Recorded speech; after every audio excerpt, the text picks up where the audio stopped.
The Return of the Repressed, how The Shining makes Jack Torrance and America relive their worst nightmares. Stanley Kubrick's The Shining isn't just a haunted house story, it's a haunted nation story. Beneath its blood-soaked carpets and axe-wielding dads, Kubrick weaves a chilling exploration of Freud's theory of the return of the repressed. According to Freud, repressed memories and emotions don't just vanish, they lurk beneath the surface, bubbling up in horrifying, often hilariously inconvenient ways. And no one demonstrates this better than Jack Torrance, who takes repression, denial, and ancestral guilt to Olympic levels. But Jack isn't just wrestling with his own personal demons. Through his unravelling psyche, Kubrick taps into the dark, repressed chapters of America's past, namely, the displacement of Native Americans and the legacy of slavery. In The Shining, history refuses to stay buried, literally bleeding through the walls of the Overlook Hotel and turning Jack into a raving lunatic. Let's explore how Freud's theory, Jack's madness, and America's haunted history collide in a cinematic descent into hilarious, terrifying chaos. Freud's Return of the Repressed, a quick and creepy overview. Freud's theory of the return of the repressed posits that things we try to bury, traumas, desires, embarrassing karaoke performances, don't disappear. Instead, they resurface in bizarre, unsettling ways, like recurring dreams or impulsive acts of self-sabotage. In The Shining, repression is less about subtle Freudian slips and more about rivers of blood and creepy ghost bartenders. Jack Torrance, America's most repressed dad. Jack Torrance is the embodiment of repression waiting to explode. As a struggling writer, recovering alcoholic and frustrated father, Jack arrives at the Overlook Hotel with a suitcase full of suppressed rage, guilt and failure. It's only a matter of time before his psychological baggage starts unpacking itself in the most horrifying way possible. Repressed rage, Jack's simmering anger at Wendy and Danny stems from his inability to reconcile his domestic role with his grandiose self-image. Freud would call this classic repression. Jack denies his feelings until they manifest as a murderous rampage. Or, in Jack's case, a very focused carpentry project with the bathroom door. Unresolved trauma, Jack's alcoholism and past violence toward Danny are swept under the rug, only to resurface as ghostly whispers urging him to correct his family. It's Freud's Return of the Repressed, but with more axes. The Overlook Hotel, America's repressed past in architectural form. The Overlook isn't just a creepy building, it's a metaphor for America's refusal to confront its violent history.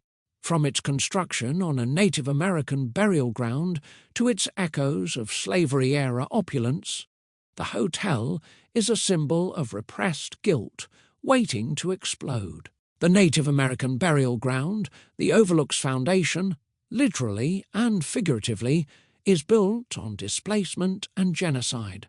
This isn't just a fun historical tidbit, it's the source of the hotel's malevolence. The Overlook doesn't just remember the past, it forces its guests to relive it, whether through visions of indigenous motifs or torrents of inexplicable blood. The ghostly partygoers, the 1920s ball in the Gold Room, represents the era of American opulence that was propped up by exploitation. Jack, in his tuxedo hallucination, becomes part of this grotesque reenactment, a reminder that America's Gilded Age wasn't so golden for everyone.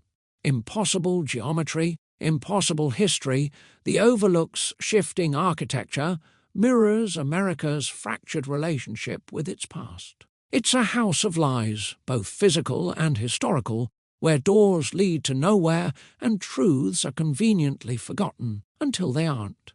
The return of America's repressed, ghosts, guilt, and bloody elevators. In The Shining, the Overlook Hotel forces Jack, and by extension the audience, to confront the dark truths America would rather forget.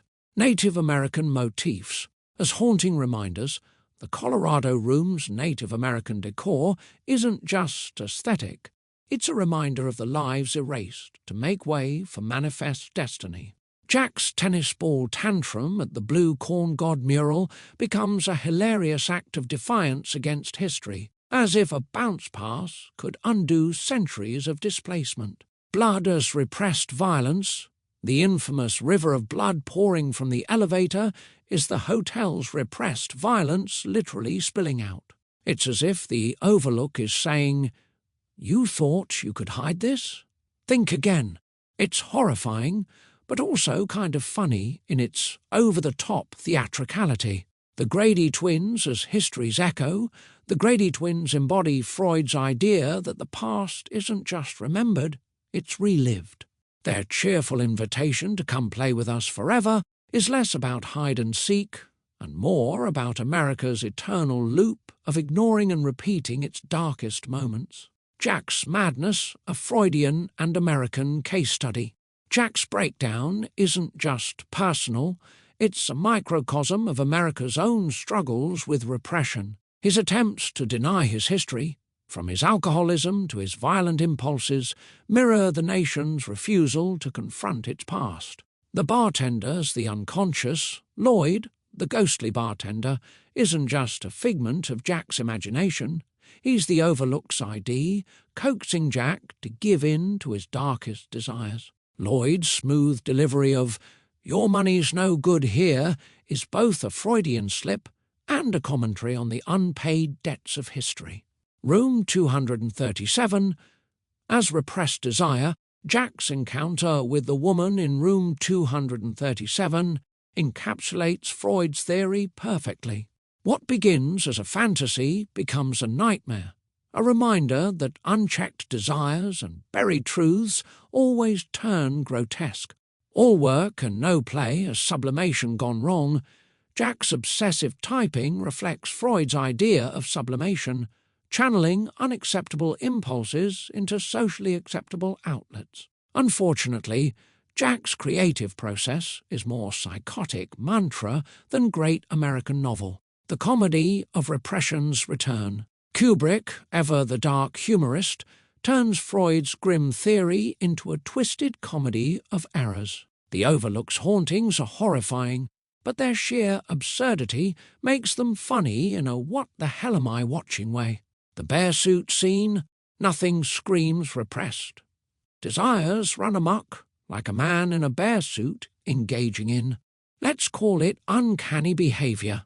It's a moment that's as hilarious as it is unsettling, a Freudian fever dream come to life. Jack's meltdown as a cosmic joke, watching Jack go from brooding writer to deranged axe murderer, is like watching someone lose a fight with their own reflection. It's terrifying, but also deeply, hilariously absurd. The Overlook as Freud's punchline, the Overlook's ghosts aren't just haunting Jack, they're mocking him. A Greek chorus of repressed guilt, turning his psyche into their playground. Conclusion: Freud, Kubrick, and America's bloody past. In The Shining, Stanley Kubrick uses Freud's return of the repressed to turn Jack Torrance's psychological breakdown into a darkly hilarious allegory for America's haunted history.